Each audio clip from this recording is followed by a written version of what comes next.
ये पता नहीं जब से दिल्ली गया था इसके साथ कुछ हो गया, और या फिर बहुत पहले ये मुंबई गया हुआ था, वहाँ इसके साथ कुछ हुआ था, उसके बाद ये अपसेट हो गया। या बहुत पहले जब ये दिल्ली गया था वहाँ इसका किसी लड़की के साथ चक्कर था, उसके बाद ही इसकी लाइफ कुछ गड़बड़ हो गई। आम जनता जिन्हें भगवान का भाव नहीं पता या फिर सिद्धियों का 100 नहीं पता, जो सिर्फ अपनी कार या बाइक में भोलेनाथ का स्टिकर या फिर हनुमान जी का स्टिकर लगाने तक ही सीमित रह गए, उन लोगों द्वारा साधकों के विषय में इस तरह की बातें किया जाना एक आम बात है। इसके अलावा आम जनता द्वारा साधकों को पागल भी बोला जाता है और भी कई तरह की बुरी बातें साधकों के खिलाफ आम जनता द्वारा की जाती है। वही आम जनता जो कि पर्चा लिखने वाले बाबाओं के धाम पर जाते हैं और अपना पर्चा बनवाते हैं। तो जो भी साधक भले ही वो दिल्ली गया हो या फिर बॉम्बे गया हो, वहाँ उसके साथ जो भी घटित होता है वो बिल्कुल भी वैसा नहीं होता जैसा कि एक आम इंसान के साथ घटित होता है। तो आम इंसान को तो साधना का 100 पता होता नहीं है, तो इस फिजिकल वर्ल्ड में सर्वाइव करने के बाद जिस लायक के भी वो बन गए होते हैं, वो एक साधक के बारे में भी अपने उसी लायक तक रह पाते हैं। एक्चुअल में एक साधक के साथ उसके ही परिवार द्वारा या फिर उसके पड़ोसियों द्वारा फिर किसी भी रैंडम इंसान द्वारा बुरा बर्ताव ही किया जाता है। इसको साधकों को पॉजिटिव वे में लेना है, क्योंकि जब तक आपको झकझोरा नहीं जाएगा तब तक कैसे आप इस फिजिकल वर्ल्ड वाले रिश्तों से या फिर फिजिकल वर्ल्ड वाली माया से या फिर फिजिकल वर्ल्ड वाली वस्तुओं से किस तरह से अपने आप को दूर करेंगे। एक तरह से सूक्ष्म जगत की व्यवस्थाओं द्वारा या फिर सूक्ष्म जगत की शक्तियों द्वारा, जैसे कि यक्ष, गंधर्व, किन्नर, कुबेर, नाग, अप्सरा, यक्षिणियों द्वारा ही साधकों को बिना मतलब के कृत्यों से दूर रखा जाता है, भले ही उसके साथ कुछ बुरा घटित ही क्यों न हो। वैसे भी फिजिकल वर्ल्ड और इनविजिबल वर्ल्ड दो अलग अलग व्यवस्थाएं हैं, तो जितना आप फिजिकल वर्ल्ड से दूर जाएंगे, भले ही खुद ही अपने आप को आप फिजिकल वर्ल्ड से दूर कर रहे हो या फिर सूक्ष्म जगत की व्यवस्थाओं द्वारा ही आपको फिजिकल वर्ल्ड से दूर किया जा रहा हो, आपको अपनी साधना में बने रहना है, आपको अपने संकल्पों में बने रहना है। खैर, कुछ लोग मुझे कमेंट करते हैं कि गुरुजी साधना बता दीजिए या फिर फलाने किसी पर्टिकुलर व्यक्ति के बारे में बता दीजिए। पहली बात, मैं कोई गुरु नहीं हूं और गुरु और शिष्य का बंधन भी मुक्ति के मार्ग में बाधक होता है। और जहां तक बात रही किसी दूसरे व्यक्ति के बारे में कुछ बताने की, तो अगर मैं किसी दूसरे व्यक्ति के बारे में कुछ बताता हूं तो यकीनन मैं सूक्ष्म जगत की व्यवस्थाओं का इस्तेमाल भी करूंगा। इसके फलस्वरूप ऑटोमेटिक मैं लोक कल्याण करने वाले मार्ग पे चले जाऊंगा, मतलब एक तरह से भटक ही जाऊंगा। और अगर मैं आपको कोई साधना करने के लिए बोलता हूं या फिर आपको कोई मंत्र जप करने के लिए बोलता हूं, तो मेरे साथ जुड़ी हुई सूक्ष्म जगत की व्यवस्थाएं आपके आभा मंडल के परिवेश में भी जरूर आएंगी। और मुझे अभी तक ये नहीं पता है कि आप किस प्रारब्ध के साथ इस पर्टिकुलर मानव जीवन में सर्वाइव कर रहे हैं, या फिर पहले से ही कोई नेगेटिव ऊर्जा तो आपके साथ में नहीं चल रही है। तो बहुत सारे तथ्यों में विचार करने के बाद और सूक्ष्म जगत की बहुत सारी व्यवस्थाओं को एकत्रित करने के बाद ही इस तरह का काम किया जाता है, जिसे कि आप लोक कल्याण कहते हैं, जो कि हाल फिलहाल में बिल्कुल भी नहीं करने वाला हूं। एनीवेज, इसके अलावा एक कमेंट और मुझे आया था कि मैं जप करता हूं या फिर मैं साधना करता हूं, लेकिन पारिवारिक मेंबर द्वारा ही मुझे कई तरीकों से डिस्टर्ब किया जाता है। इस वजह से मुझे बहुत ज्यादा क्रोध भी आता है। ये कोई नई बात नहीं है, एक साधक को कई तरह की विपरीत परिस्थितियों से होकर गुजरना पड़ता है। एक साधक बिल्कुल भी आम इंसान की तरह लाइफ सर्वाइव नहीं कर पाता है। इसलिए साधक और एक आम इंसान में या फिर एक भक्त में बहुत बड़ा फर्क होता है। अगर आपको बुरे शब्द नहीं सुनाई पड़ेंगे तो आपको क्रोध कैसे आएगा, और अगर आपको क्रोध नहीं आएगा तो काम, क्रोध, लोभ, मोह, भय की परीक्षा में आप किस तरह से शामिल हो पाएंगे, या फिर जब आपको क्रोध आता है तो उस क्रोध पर किस हद तक आप कंट्रोल कर पाएंगे और किस हद तक, कितनी सहजता के साथ, कितनी शांति के साथ अपनी साधना में आप बने रहते हैं। ये सभी कृत्य एक तरह से साधक की परीक्षा के अंतर्गत आते हैं। और अगर आप साधना कर रहे हैं तो आपको ध्यान रखना है, क्रोध में आकर या फिर अहंकार में आकर आपको साधना नहीं करनी है। स्पेशली क्रोध वाले भाव को लेकर आपको साधना नहीं करनी है।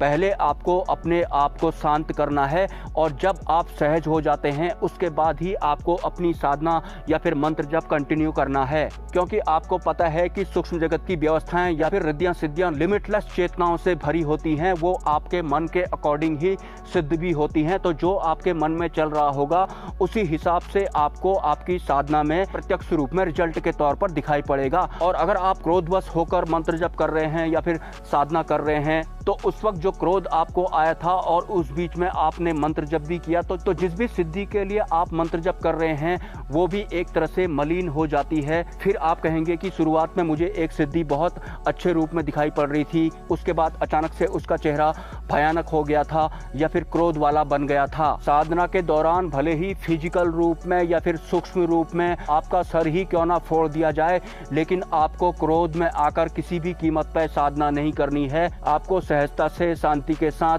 अपना जप करना है, ना कि जप के दौरान अगर आपके कानों में कोई आपको गाली देते हुए सुनाई पड़ रहा है तो उसके बाद आप क्रोधवश भी हो गए और आप साथ साथ में मंत्र जप भी करने लग रहे हैं। उस वक्त आपको अपना जप रोक देना है और जब तक आपका क्रोध कम नहीं हो जाता या फिर शांत नहीं हो जाता तब तक आपको आपकी साधना या फिर जप रीस्टार्ट नहीं करना है। एनीवेज, अब मैं परम सिद्धि मुक्ति के बारे में इस वीडियो में कुछ लाइनें ऐड करना चाहता हूँ। जैसे अभी आप एक साधक हैं, अभी आपको एक गुरु की भी तलाश है या फिर ऑलरेडी आपके पास सिद्धि है, तो आगे जाकर अगर आप मुक्ति के मार्ग पे चलना चाहते हैं तो आपको उस सिद्धि को भी विसर्जित करना पड़ेगा। अगर ऑलरेडी आपके गुरु हैं और आप किसी गुरु के शिष्य हैं तो आपको गुरु शिष्य के बंधन से भी मुक्त होना पड़ेगा। सिर्फ गुरु शिष्य के बंधन से ही मुक्त नहीं होना होता है। अगर आप मुक्ति के मार्ग पे चलना चाहते हैं तो आपको ये जन्म और मृत्यु वाले बंधन से भी मुक्त होना होता है। इसके अलावा हमारे इस फिजिकल वर्ल्ड में जितने भी तरह के बंधन होते हैं उन बंधनों की तो कोई गिनती भी नहीं है। इसके अलावा इस दौरान आपने जो भी ज्ञान प्राप्त किया था, भले ही आपने किताब पढ़कर ज्ञान प्राप्त किया हो या फिर बाहरी तत्वों द्वारा आपने ज्ञान प्राप्त किया हो, आपको इस ज्ञान को भी त्यागना होता है। मैं मुक्ति के मार्ग पे चलने की बात कर रहा हूँ। वैसे तो परम सिद्धि मोक्ष होती है, लेकिन सबसे बड़ी सिद्धि मोक्ष के अलावा भी और भी बहुत तरह की मुक्तियां होती हैं। जैसे अभी हम इस फिजिकल वर्ल्ड में इस फिजिकल बॉडी के साथ सरवाइव कर रहे हैं, तो कम से कम हमें इस फिजिकल बॉडी के साथ सरवाइव ना करना पड़े। मतलब ये शरीर भी एक बंधन है। जिन सूक्ष्म जगत की शक्तियों को सिद्ध करने के लिए हम आजकल साधनाएं कर रहे हैं, हम अगर उन्हीं सूक्ष्म जगत की शक्तियों के साथ विचरण करने लगे जो कि सिर्फ एस्ट्रल बॉडी के साथ सरवाइव करती हैं, तो वो भी एक तरह की मुक्ति ही है। जैसे कि हम इस शरीर के बंधन से मुक्त होने के बाद शिवलोक में विचरण कर रहे हैं, इंद्रलोक में विचरण कर रहे हैं, नागलोक में विचरण कर रहे हैं, यक्ष लोक में विचरण कर रहे हैं, गंधर्व लोक में विचरण कर रहे हैं या फिर किसी अन्य लोक में विचरण कर रहे हैं, लेकिन ओनली एस्ट्रल बॉडी के साथ ही सरवाइव कर रहे हैं। इस फिजिकल वर्ल्ड के कुछ बंधनों की बात अगर मैं करूं तो जिसके बारे में आपने आज तक सोचा भी नहीं होगा। अगर आप एक पुरुष हैं तो किसी ने आपको बोल दिया कि आप पुरुष हैं और आपने अपने आप को पुरुष मान लिया और आप पुरुष वाले बंधन में बंध गए। अगर आप स्त्री हैं तो किसी ने आपको बोल दिया कि आप स्त्री हैं, आपने अपने आप को स्त्री मान लिया और आप उसके बाद स्त्री बंधन में बंध गए। और कमाल की बात है, सदियों पहले सूक्ष्म जगत की व्यवस्थाओं द्वारा आपको बोला गया कि तुम आदमी हो, तुमने अपने आप को आदमी मान लिया। और ऐसे ही सदियों पहले किसी ने आपको बोला कि तुम औरत हो और तुमने अपने आप को औरत मान लिया और तुम औरत यानी कि स्त्री बंधन में बंध गए और तुम आदमी यानी कि पुरुष बंधन में बंध गए। और कमाल की बात है, किसी ने आपको बोल दिया और आपने मान लिया और यही बंधन आगे जाकर इतने ब्रॉड लेवल में फैल गया कि उसके बाद स्त्री और पुरुष वाली कहानी शुरू हो गई, जिसकी वजह से आज हम लोग इस पृथ्वी में 8 अरब हो चुके हैं। तो मुक्ति के मार्ग में तो आपको स्त्री बंधन से भी मुक्त होना है, पुरुष बंधन से भी मुक्त होना है। जैसा कि मैंने अपने एक वीडियो में बताया था कि भगवान शिव ने माता सिद्धिदात्री की एक ऐसी साधना की थी कि उस सिद्धि के पूर्ण होने के बाद संपूर्ण ब्रह्मांड भगवान शिव के अधीन हो गया था और उस सिद्धि के बाद ही भगवान शिव ने अर्धनारीश्वर का रूप प्राप्त किया था। माता सिद्धिदात्री की सिद्धि प्राप्त करने के बाद ही भगवान शिव में नए ब्रह्मांडों की रचना करने, नए सूक्ष्म शरीरों की रचना करने, सृष्टि की रचना, पालन पोषण करने और संहार करने की शक्तियां आ गई थी। और इस सिद्धि में अभी आपके लिए कुछ काम का तत्व है, तो वो है भगवान शिव का अर्धनारीश्वर स्वरूप को प्राप्त करना। यकीनन भगवान शिव ने आपकी या मेरी तरह ये नहीं माना कि वो आदमी हैं या फिर वो पुरुष हैं, और न ही उन्होंने स्त्री बंधन को और भी ज्यादा ब्रॉड लेवल में फैलाया। और जिन माता पराशक्ति की बात मैं करता हूँ, आप बिल्कुल भी ये मत समझना कि माता पराशक्ति एक फीमेल हैं। माता पराशक्ति ना तो फीमेल हैं और ना तो मेल हैं। तो एक्चुअल में माता पराशक्ति जो हैं वही भगवान शिव ने प्राप्त किया था। मतलब वो शिव से महाशिव हो गए थे, परमात्मामय हो गए थे। ये एक बहुत बड़ा टॉपिक है। अगर मैं इस विषय पर 1 लाख वीडियोस भी बना देता हूँ तो भी आपकी जानने की इच्छा, मतलब ज्ञान प्राप्त करने की इच्छा, और वैसे भी आम इंसान को बाहरी तत्वों वाला ज्ञान बहुत पसंद आता है ताकि वो उसके बाद दुकान में बैठकर दूसरों को ज्ञान बांट सके। लेकिन कम से कम मैं वो नहीं हूँ, इसलिए मैं सब कुछ आपको साफ साफ बता रहा हूँ। वैसे लोग कहते हैं कि साधना के क्षेत्र में आने के बाद अगर आपको कोई अनुभव होते हैं तो आपको उन्हें आम जनता को नहीं बताना चाहिए। तो जैसे कि मुझे हनुमान जी ने स्वप्न में दर्शन दिए, तो उस स्वप्न में मैं हनुमान जी का वीडियो बना रहा था, तो मुझे हिंट मिली कि अगर मैं अपनी सूक्ष्म जगत की यात्रा के बारे में कुछ अनुभव शेयर कर भी देता हूं तो मुझे कुछ खास फर्क पड़ने वाला है नहीं। अगर आपके कोई सवाल हैं तो आप मुझे कमेंट कर सकते हैं, और अगर आप इस चैनल को सपोर्ट करना चाहते हैं तो इसी वीडियो के कमेंट सेक्शन में आपको एक UPI ID मिल जाएगी। स्वेच्छा से आप सपोर्ट कर सकते हैं, कोई ज़बरदस्ती नहीं है। मिलते हैं नेक्स्ट वीडियो में।